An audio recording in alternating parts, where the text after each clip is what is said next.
샬롬 유 선생의 구속사 천국열차 유도수 목사님의 신구약 성경 파노라마를 낭독하는 시간입니다. 지금은 마가복음 3장입니다. 죽이려는 자와 살리려는 복음 운동. 요절은 4절. 저에게 이르시되 안식일에 선을 행하는 것과 악을 행하는 것, 생명을 구하는 것과 죽이는 것 어느 것이 옳으냐 하시니 저희가 잠잠하거늘. 3장의 중심점은 죽이려는 자와 살리려는 복음 운동에 있다 하겠습니다. 그리스도는 살리려는 복음을 가지고 오셨는데 당시의 종교 지도자들은 죽이는 의문을 가지고 어떻게 하여 예수를 죽일꼬 하고 죽이려 합니다. 드디어 예루살렘에서 진상을 조사하기 위해서 서기관이 22절 내려오고 갈등은 심지어 예수의 친속과 21절 모친과 동생으로까지 31절 심화되고 있습니다. 도표를 보시면 죽이려는 자와 살리려는 복음운동을 중심으로 1. 송사하려고 안식일에 병을 고치는가 엿보는 자들이 있는데 2. 주님은 너의 손을 내밀라 하시니 그가 곧 회복되었더라 합니다. 주님은 안식일에 회복시키는 복음운동을 하신 것입니다. 3. 바리새인들이 헤롯 왕과 함께 죽일 음모를 꾸밉니다. 이는 저들이 생명을 구하는 것과 죽이는 것 등 죽이는 것 중 죽이는 일을 하려는 것입니다. 4. 주님은 복음운동을 확장해 나가시기 위해서 12사도를 세우심으로 조직을 강화하십니다. 5. 서기관들은 주님을 귀신의 왕에 사로잡힌 자라 하는데 6. 주님은 귀신을 내어 쫓는다는 것은 더욱 강한 자라는 증거요. 7. 그러므로 성령을 해방하는 죄는 사심을 얻지 못한다고 말씀합니다. 8. 모친과 동생들이 찾아왔다고 말하니 누구든지 하나님의 뜻대로 하는 자가 내 형제요 자매요 모친이니라 하십니다. 이를 세 단원으로 나누어 상고하겠습니다. 첫째 단원 1절에서 12절 어떻게 예수를 죽일꼬. 둘째 단원 13절에서 21절 12사도를 세우심. 셋째 단원 22절에서 35절 영적인 형제와 자매. 주제 죽이려는 자와 살리려는 복음운동. 주님을 고소하기 위해서 안식일에 병을 고치는가 엿보는 자들을 향해서 안식일에 선을 행하는 것과 악을 행하는 것, 생명을 구하는 것과 죽이는 것 어느 것이 옳으냐 하고 물으십니다. 주님은 죽이는 것과 살리는 것을 대조시킵니다. 왜냐하면 도적이 오는 것은 도적질하고 죽이고 멸망시키려는 것뿐이요 내가 온 것은 양으로 생명을 얻게 하고 더 풍성히 얻게 하려는 것이기 때문입니다. 요한복음 10장 10절. 니은 의민에 속한 자들은 안식일을 거룩하게 지키는 것은 아무 일도 하지 않는 것으로 인식하고 있으나 주님은 말씀하십니다. 내 아버지께서 이제까지 일하시니 나도 일한다. 요한복음 5장 17절. 창세기 2장에서 천지와 만물이 다 이루니라 하고 1절 이루신 안식은 3장에서 깨어지고 맙니다. 하나님은 내가 뭐뭐 하리니 하고 창세기 3장 15절 회복의 역사를 시작하신 것입니다. 이를 위하여 하나님의 아들 그리스도는 자기 목숨을 많은 사람의 대속물로 주려는 일을 하고 계시는 것입니다. 10장 45절 첫째 단원 1절에서 12절 어떻게 예수를 죽일꼬.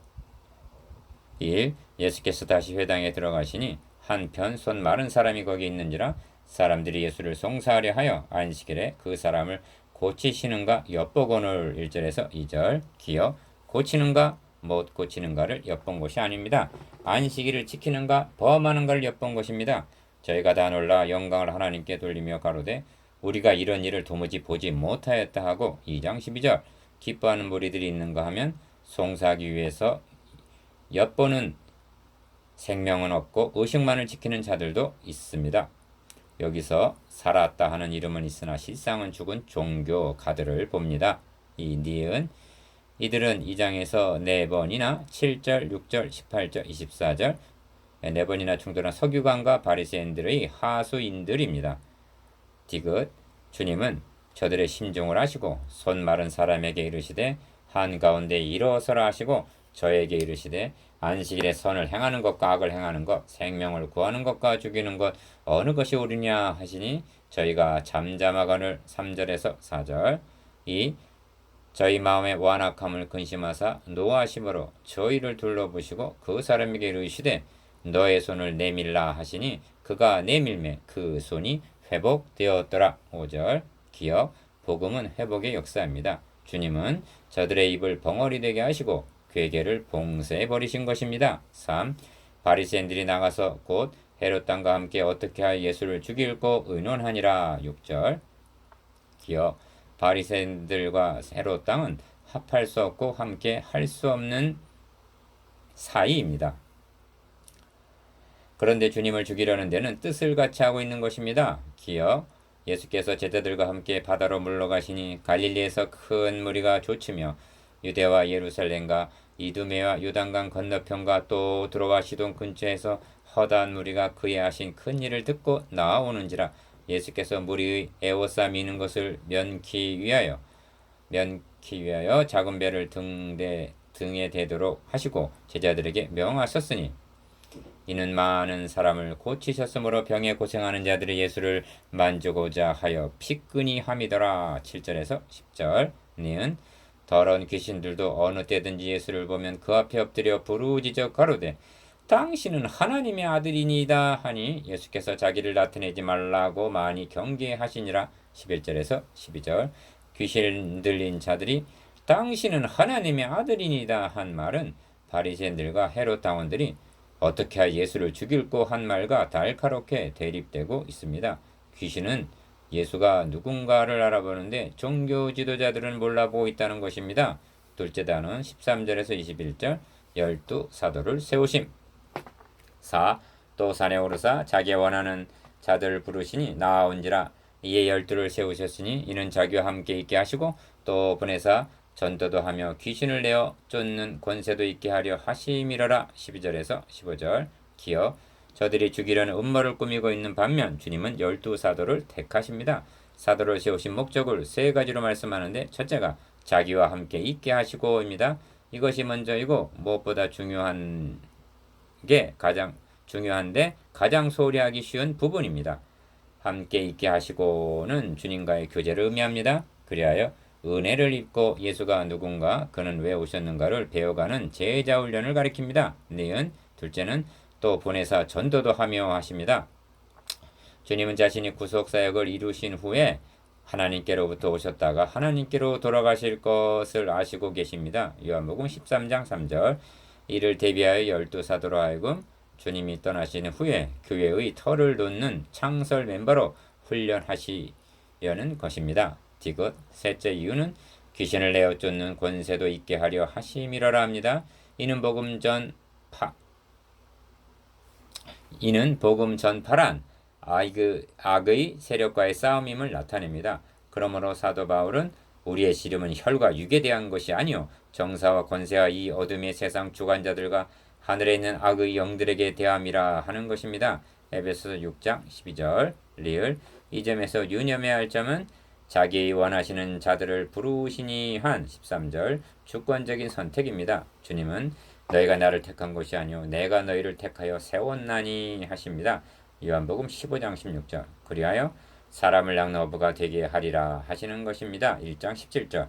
박해자 사울이 사도 바울이 된 것도 되고 싶어서 된 것이 아니요 예수 그리스도의 종 바울은 사도로 부르심을 받아 하나님의 복음을 위하여 택정함을 입었으니 합니다. 로마서 1장 1절. 미음. 왜 열둘인가?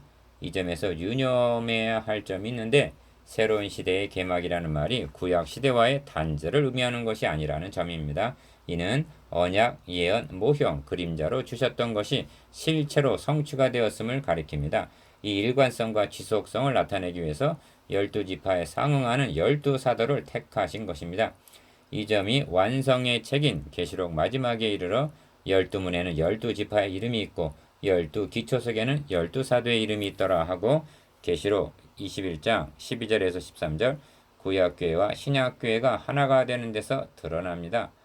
셋째 단은 22절에서 35절 영적인 형제와 자매. 5. 예루살렘에서 내려온 서기관들은 합니다. 22절 상반절.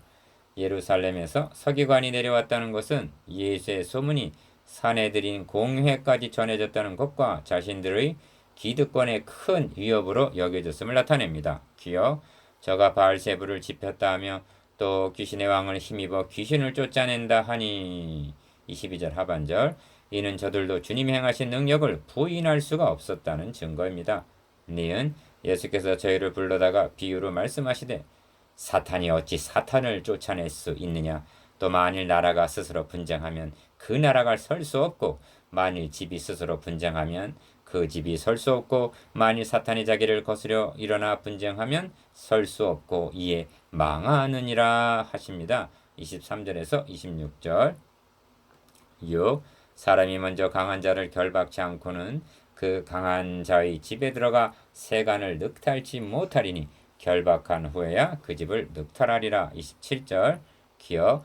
이 점을 누가복음에서는 강한 자가 무장을 하고 자기 집을 지킬 때에는 그 소유가 안전하되 하십니다. 가. 여기서 강한 자는 사탄을 가리키고 나 무장을 하고 지키고 있다는 자기 집은 사람의 심령을 가리킵니다. 다 안전하되 즉 누구도 건드릴 수가 없다는 것입니다. 니은 그러므로 구원 문제를 심각하게 생각해야만 합니다. 주님은 한 심령이 구원 얻게 될 것을 사망에서 생명으로 옮겼느니라 하고 말씀하는데 요한복음 5장 24절 사탄은 우리가 생각하듯이 약한 존재도 마음씨 좋은 놈, 즉 가려면 가라 하는 자가 아니라는 점입니다. 그에 대한 예표를 자신의 노예를 놓지 않으려는 바로에게서 볼 수가 있습니다. 몸이 교회에 출석한다고 사망에서 생명으로 옮겨진 줄로 여겨서는 아니 됩니다. 그러므로 복음을 전해주되 변화가 일어날 때까지 반복적으로 강조해야만 안전합니다. 디귿 더 강한 자가 와서 저를 이길 때에는 하시는데 누가복음 11장 21절 그리스도는 더 강한 자로 오셨습니다. 마치 골리앗 앞에 두려워 떨고 있는 중에 나타난 다윗과도 같으십니다. 그러면 얼마나 더 강한 세력이 우리를 사망에서 생명으로 옮겨주셨는가? 리을 바울은 이를 설명하기를 그의 힘의 강력으로 역사하심을 따라 믿는 우리에게 베푸신 능력의 지극히 크심이라고 말씀합니다. 그래도 실감이 나지 않을까 보아 그 능력이 그리스도 안에서 역사하사 죽은 자들 가운데서 다시 살리시고 에베소서 1장 19절에서 20절 즉 돌로 무덤을 막고 임봉하고 수직하는 자들을 세워 지키게 한 무덤에서 주님을 다시 살리신 그 능력과 동일한 능력이라고 말씀합니다. 이 능력이 언제 어떻게 역사하시는가? 미음 내 말과 전도함이 지혜에 권하는 말로 하지 아니하고 다만 성령의 나타남과 능력으로 하여 고린도전서 2장 4절 즉 복음을 전할 때 능력으로 역사하시는 성령으로 말미암아 가능하여진다는 것입니다. 구원은 말로 설득함으로 가능한 것이 절대로 아닙니다. 7. 그러므로 내가 진실로 너희에게 이르노니 사람의 모든 죄와 무릇 해방은 사하심을 얻되 누구든지 성령을 해방하는 자는 사하심을 영원히 얻지 못하고 영원한 죄에 처하느니라 하십니다. 28절에서 29절 기억 이는 저희가 말하기를 더러운 귀신이 들렸다 함이러라. 30절 니은 성령은 그리스도께서 이루어 놓으신 구속사역을 각 심령에 전달해 주는 역사를 하십니다. 그런데 성령을 해방한다면 은혜를 입을 수가 없는 것입니다. 그래서 말로 인자를 거역하면 사하심을 얻되 성령을 거역하면 사하심을 얻을 수 없다 하시는 것입니다. 마태복음 12장 32절 8 때 예수의 모친과 동생들이 와서 밖에 서서 사람을 보내어 예수를 부르니 31절 기억 무리가 예수를 둘러앉았다가 여짜오되 보소서 당신의 모친과 동생들과 누이들이 밖에서 찾나이다. 32절 왜 찾아왔을까? 21절에 의하면 그가 미쳤다 하밀러라 합니다. 진리는 언제나 외롭습니다. 니은 대답하시되 누가 내 모친이며 동생들이냐 하시고 둘러앉은 자들을 둘러보시고 가라사대 내 모친과 내 동생들을 보라. 누구든지 하나님의 뜻대로 하는 자는 내 형제요 자매요 모친이니라 하십니다.